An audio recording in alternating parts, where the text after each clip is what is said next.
this morning. I'm not sure about you, but it has been trying times for us all. And July is actually Minority Mental Health Month as well. And on our board, one of our founding board members is TK Brown Taylor. And she is known throughout the state of Georgia for her services. And a lot of people see her, but don't realize she is the boss. She been making stuff happen. But before we introduce TK Brown Taylor, I want to hear from our co-founder and board chair, the GOAT himself, Mr. Alex Habersham. Oh, good morning, everybody. And I'm not going to take much time. The only thing I have to say is that we sorely and surely need the kind of services that TK provides. We got a lot going on in our community, and one thing that we need to do is learn how to get along and work together.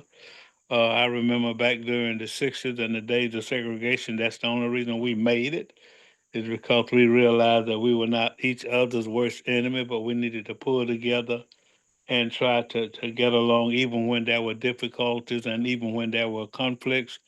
And because TK is an expert in mediation and resolution, I thought would be important not only for us as an organization, but also for us as a community to get rid of the small stuff. And then when there are difficulties and problems, just, talk them out, work them out, and proceed for the greater good. So I'm so appreciative of her coming on and agreeing to come on with us. She provides a very, very necessary service. We all need it sometimes. So I'm hopeful that this will springboard our having a different attitude.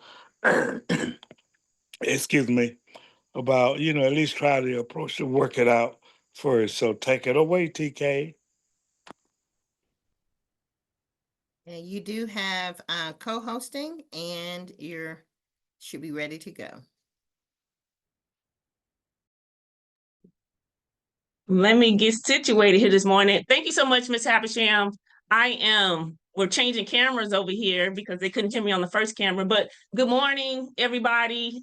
I like to say Grand Rising.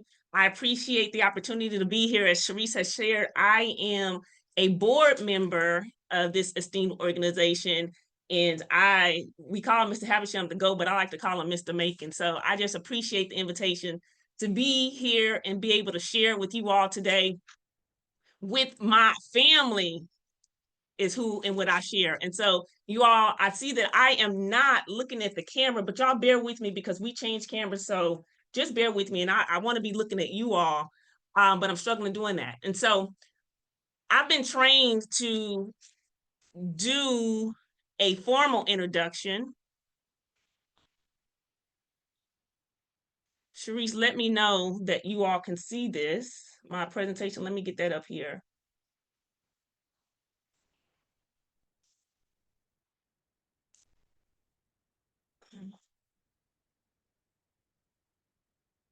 Technology, when it works, it works. Yeah, no worries. Okay, it's coming up. Yep. We can see it. We got it. Good stuff. All right. So you all, I'm not going to do a formal introduction. I know I've been trained to do it. Background, work experiences, credentials, yada, yada, yada. Building relatability, credibility. But you all know me. We're family. I've ate off your plate. You've eaten off my plate. We've bowled, we've danced in the name of love together. We did all those things. Most importantly, we're building businesses by each other side by side, and we're trying to convince people and our community that we're better together. And so that's really what I want to focus on here in the theme of managing conflict. And so what I want to do and will do is share with you, absence of a formal introduction, is share with you what I bring to this conversation. Sharice has called me an expert. I wouldn't say that per se, but I definitely have a degree of experience and expertise in this field. I've been in HR since 2006, started working in HR with a school district with 20 plus schools with a 6-person HR team. So right off the bat, I was given a degree of responsibility when I was 13, you all. helping to run a school district, and then went over to become the Equal Opportunity Director for the state of Florida for all Air Guard programs. Did that for 5 years and went into an advisory role as an advisor to the Adjutant General of that state. Transferred to Georgia, became another advisor to the Adjutant General of Georgia, where now I'm sitting as the Director of Complaints in the Inspector General's office in Savannah. And now I run my own business, worked in corporate for a number of years, where I, till last year, was the only HR professional that won their operational business award for a woman making a difference. And that is solely because people, leaders in the organization thought I deserved that role because of relationship management. And so that's what we're talking about. I'm a little biased, but I believe this topic, conflict relations, relationship management, is the most prolific, the most important skills to start, to grow, and sustain a business. I believe that just based on my experience. And so I want to start with a new definition of conflict.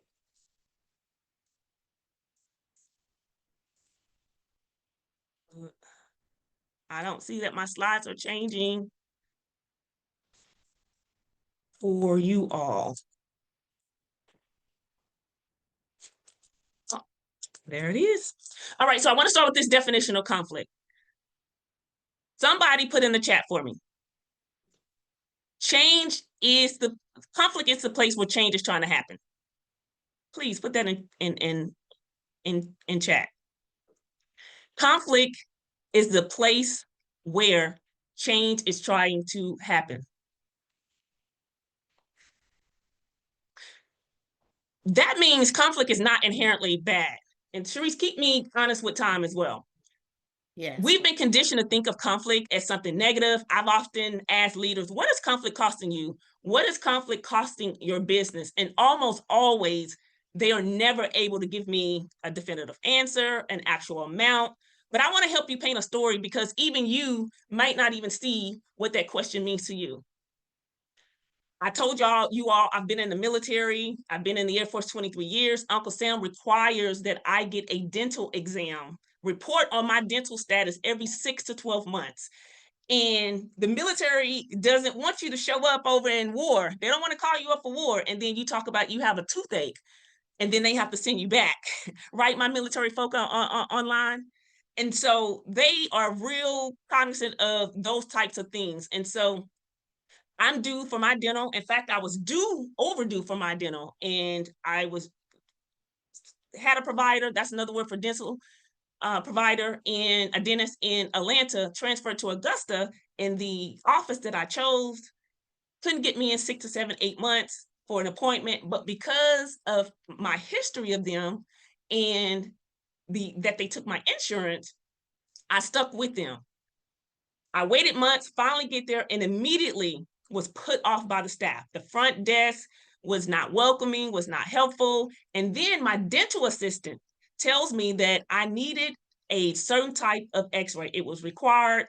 And I knew that my insurance only allowed that particular x-ray 3 years. And so when I questioned, she responded, if the insurance didn't cover it, then they would write it off. And I assumed a business expense. And so I asked her, could I have that in writing? Call me boo-boo, but please don't call me boo-boo the fool. And so she immediately goes to the front. Of course, I wasn't asking for it in that moment. I just was asking for it before I walked out the door. But in that moment, she went, got what she needed to prove that to share with me that this is, would be a write-off, comes back, and she was clearly professional, but of course, agitated, because all she wanted to do was just clean teeth. But the long and the short of the story, by the time she finished my appointment, we were good. We were good friends. We were calling each other by first names. And so what I am sharing here, I want you to take away from that story, is the point that conflict and the appropriate conflict resolution, let me say it that way, and relationship management skills, had I not had that, I would not be returning as a client, because clearly that young lady did not have those skills. But the way I was able to engage her, we were able to fix that situation, again, be best friends coming out of that. And because of all of that, I am returning in 6 months for my next appointment in January. And the opportunity cost of that dental office not being able to bill my insurance $3,000, they still will have me returning as a customer. And so I asked the question, how many of us in business, and especially as small business owners, can afford to lose a customer $3,000 a pop? I know I can't at this point in stage of growth. And so that is what I question for us, is these type of interactions that are happening with customers, prospective clients, that we don't have the relationship management and the conflict resolution skills to manage them effectively. It is a skill. It must be practiced. It must be developed. I liken it to the folks like LeBron James, Michael Jordan, Serena Williams, John Bryant Hope, who is a global authority on finance and economics. These people have developed those skills in their respective fields, and conflict is no different. Mediation is a tool. Here, the real definition you see is it is an alternative dispute resolution option. It's a phenomenal tool. It truly is an unknown option. I write about it in our blog, Mediation, the Unknown Option. If you don't get it, I encourage you to subscribe to it. On our website, lots and lots of tips around mediation. But I don't want to focus on mediation in this particular 10 or 15 minutes that I have, because the reality is I want you to use mediation before you walk into a courtroom, but you really need skills. These skills, conflict resolution skills and relationship management skills, long before you walk into a courtroom, because guess what? That dental assistant, she valued cleaning teeth. I valued my money. And so having those skills were great in that moment. And certainly I did not want to walk into a mediation with the dental office and myself and sit across a mediation table. There's opportunity to course correct and use the skills at that time. And so for me, the best time is to use the skills today. And here I see why. It's because mediation is very task oriented. That means it's outcome driven. It's legalistic. It is specific around issue. Who's going to get what? How much of what I'm going to get? How much is it going to cost me? It prioritizes closure. It prioritizes resolution. What we need as business owners, and to start as business people, business leaders, and even as family and colleagues in this organization, great organization, we need transformational skills. And these are skills that I am particularly talking about that are people focused. They drive communication and how we communicate with each other, and particularly effective communication, seeking to empower everybody that's involved and recognize each other's perspective and how we express our options and things like that we do. Emotions drive people. How many of us have heard or tell people, check your emotions at the door? We're emotional people. No, we need to learn how to manage people's reactions and emotions. And so these things are to prioritize restoring trust, healing risks. When someone says something offensive to you, even in this space, it's happened. And Sharice can attest to that we've had to manage it. And so it's all about strengthening relationships so that we can do better business. And particularly it works in these formats that I have listed here. Yes, in family, in organization, in workplace and restorative community contexts. And so these skills that I'm talking about, particularly mediation, is what is what we specialize in. But the skills that are rooted are transformational in that it starts with life, Life, and then transfers over into business. And of course, again, biased but true in experience and comes from my expertise, is that businesses who do this part well, meaning manage workplace conflict, your business thrives and your business is set on a foundation that is only geared for success. And so the next thing I want to do is share with you a tool I think has been placed in chat already. Yay, nay? Yeah, yes, I think at the beginning, 1 second. Yes. Because I know it's small on this screen. And you all, for the sake of, I'm doing good on time. I'm talking fast, but because I know I want to leave some time for you to ask questions. I want to share with you this tool because it's something whenever I'm doing work around conflict, I leave this with the audience and the participants. And it is a tool you see only have 5 skills. Of course, there's some things under those skills. But if you master 2, even 1, but if you do the right one, but if you master 2 of these on this list, you can run circles. You talk about somebody with the gift of gab around relationships. You think how people a person just draw people to them, business success, developing these relationships, I guarantee you will do all of those things. And the number one I have listed here is listen. And again, you all, these are life skills. These are things that, yes, they will help you be successful in business. But if you just take them and apply them to how you manage your children, how you manage your spouse, how you manage your friends, your colleagues, your workplace, it will carry over and transfer to the business. Because guess what? People are people no matter where they go. Conflict is inevitable. But conflict is what? Somebody tell me, please. It's a place where change is trying to happen. Conflict is the place where change is trying to happen. It means I value that thing as much as Sharice values that thing. I care about that thing as much as Sharice. When it goes bad or when it's harmful, when it's destructive, is when we don't manage that conflict in a meaningful way. And so this is here a tool for how do we respond during conflict. And the number one thing is to listen. I know it's cliche, but it's true. God gave us 2 ears and 1 mouth. If we would listen to understand instead of listening to respond, you've heard it before, but you can take it to the bank, is if we just take the time to just listen to what the person is trying to say, trying to say, not just hear the words, but you're listening for what their heart is saying, what their mind is saying, what their perspective is, what their interests are. That is a skill. And it has to be developed. Here I say don't interrupt and overtalk. Because of just where we are, I often say there has to be for that one bullet to be effective, there has to be established communication agreements.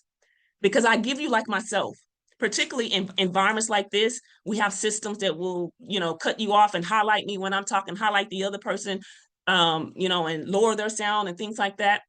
For someone like me, who brain is all over the place, to stay in a conversation, if you're talking to me and you're rattling off all these things you feel about a situation, my natural inclination is to respond to your first thing that you are positioning to me, that you're stating to me, because I value what you're saying. I want to address what you're giving me. And so before you move on to the next point and the next point and the next point, you might hear TK interrupt and disrupt because I want to engage on the thing before you move on. But if we don't have that established communication and you don't know that about me, in the way we agree to exchange with each other, it's going to come off as me interrupting or over talking you. And in what I'm offering here on this tool is, if we don't have that established communication agreement, a simple, may I finish my thought, please? And if you keep saying things like that, people in that conversation will, if the respect is there, will trust, will allow that pattern to build. But the most important here is to be curious. Be curious. Always leave with a question. Anytime you leave with what you feel in a statement or your perspective in a statement, you're always going to get a defense. Ask questions. Questions are your secret weapon. And so we have a few more minutes. I don't have time to go through the entire list here, but listening, I would say, if anything is the most important, that would be the most important. You can read through it. I'm going to leave a couple minutes for questions. So if there's anything on here that need clarity on, you want to talk or want to explain or talk more about, I'm happy to do that. 1 or 2 or 3 of these I would share and call out is, people don't want to hear what you have to say until they feel you have heard what they have to say. Let that sit with you for a moment. I don't care about what you need. If I feel you don't care about what I need. We've all heard that saying, people don't care about how smart you are, they care about how you treat them. And I know I didn't say that right, but that's the gist of it. They care about how you make them feel. And so the other thing I want to say, commit to the conversation and not the outcome. Mediation, I share with you, is about the outcome. Commit to the process of having an effective, meaningful, respectful conversation. And often that's challenged when we have a difficult dialogue, and that's why we need these skills. And the last one I have to call out in each one of these is, what's your role? Too often we approach difficult spaces, risks, and tension and all of these things with what the other person did. But guess what? I'm here to tell you is that we all can take 100% of our 50%. Take 100% of your 50%. Whether you didn't do the thing, your 50%, your 100% is whether you're willing to be open to that perspective, just hearing the person out, not the thing that they said about you, lied to you, stole from you. I'm being extreme here, but or just got brand new in a room. Those are some of my don't do's. But these are tools that I want to share with you in terms of how you could begin to take just one, baby step it, one or two. How can I champion dialogue and being willing, having a little more confidence to talk about the thing that I've been avoiding? I want that relationship, but I've been avoiding this tough conversation, and you can't fix anything that you're not willing to talk about. Any questions on this particular document before I move on and close out, hand it back over the couple minutes to the host here? Thoughts about this? How do we respond in conflict? My only I had a question. question. Okay. Oh, okay. Yeah. Yes, please. Let me see who's talking. This is Iffy. Hey, Iffy. I guess everybody's personality, you seem like, you're an expert in conflict. And, my personality, everybody's personality is different. How would you recommend someone respond to a conflict without being too emotional? So that's a great. Yeah. Go ahead. That's it. That's the question. So that's a great question, Iffy. And the reason why it's a great question is because the Center of Organizational Effectiveness, which is a well-known leadership development in the corporate space, you know what they say the number one reason for conflict is? Personality differences. And so that's a great question and observation that you make that around having personality difference, because oftentimes people are in conflict just because they have different styles. And there's 5 primary styles that we like to say in the conflict space. People who are more assertive, people who are conflict avoidant, or just some of the 2 prominent types of personality styles. But the first thing is awareness, your own awareness, and then flip back over to these things that I'm giving you as tools. If you know someone has a different personality, conflict, and I like to say conflict culture, like how we've been conditioned to conflict. We've been conditioned to conflict the way we've been taught to manage conflict. If we saw our parents manage conflict a certain way, we take that into our marriages, we take that into our significant relationships, we take that into the workplace until we have or have been introduced to some new skills and we've invested in developing those skills. So the first thing is that awareness, is that this is the personality I just shared with you on mine in the interrupt and really not the over talk, but the interrupt piece. I recognize that about myself. And so if I want to have an effective conversation, or if I see that is impacting and it's not moving the dialogue along, then I will call that out to the other person and hopefully ask that they respect it and hope that they do. But the reality is you can only be responsible for your 100% of the 50%. Is that helpful? Yes, definitely. Thank you. Any other I think someone else questions?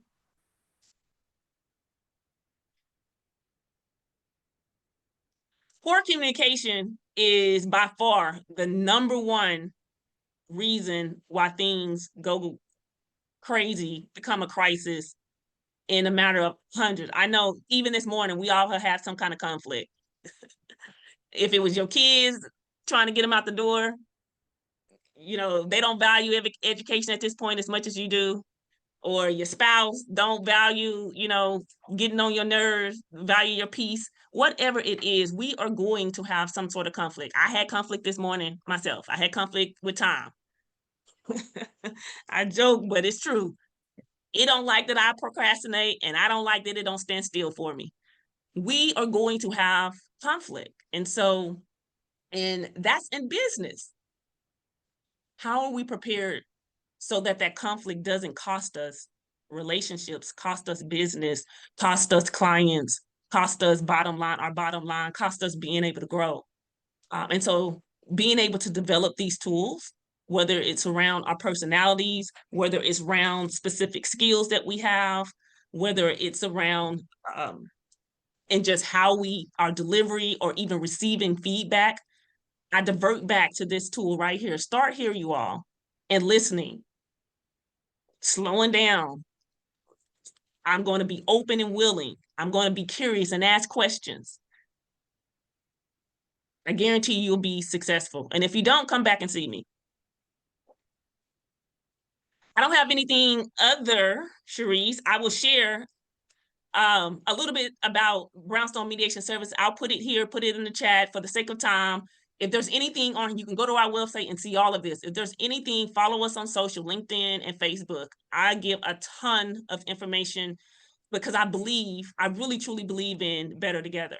And if people see you great at what you do and knowing, you know, an expert in your field, they'll come when they need you. And so if there's something that I can support, and maybe there's an employee you have, maybe there's a business partner situation that you have going on, or organizational situation around conflict that you have, reach out. I'll be happy to help. Tekay, that was amazing. We all need a refresher on communication and those tips you gave us. You know, as Black folks, we unfortunately have a lot of trauma from things we've been through, having to be better. It's a lot of stressors on us. So this refresher is actually helping me this morning. I'm like, yeah.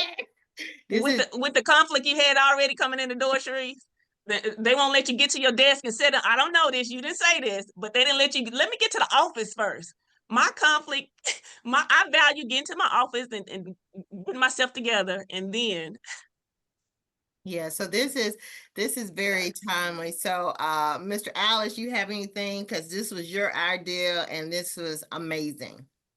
Mr. Havertine. Yeah, I'm just so appreciative, and I want this to, and then we'll put this on the Facebook page, and we'll share it. And then TK is a phenomenal person. You know, she's willing to that, but she's in business, and you know, so I mean, we can't expect everything to be free, but I'm sure she will have a conversation with us because her heart is right. And I guess, TK, the only other response to a comment. So, what is the value, quickly, of when there are two people, when you have conflict, what's the value of bringing somebody else in? You know, maybe we can't always find somebody as professional as you, but, you know, what's the value of third party involvement when, you know, there is conflict, say, between two people? Oh, I love that, Mr. Habersham. Thank you for that. I'm going to answer it with a question. Do you value the relationship, or do you value being right? You want to stay in relationship with that client, prospective person, board member, your significant other? Do you want to stay in relationship, or do you want to be right?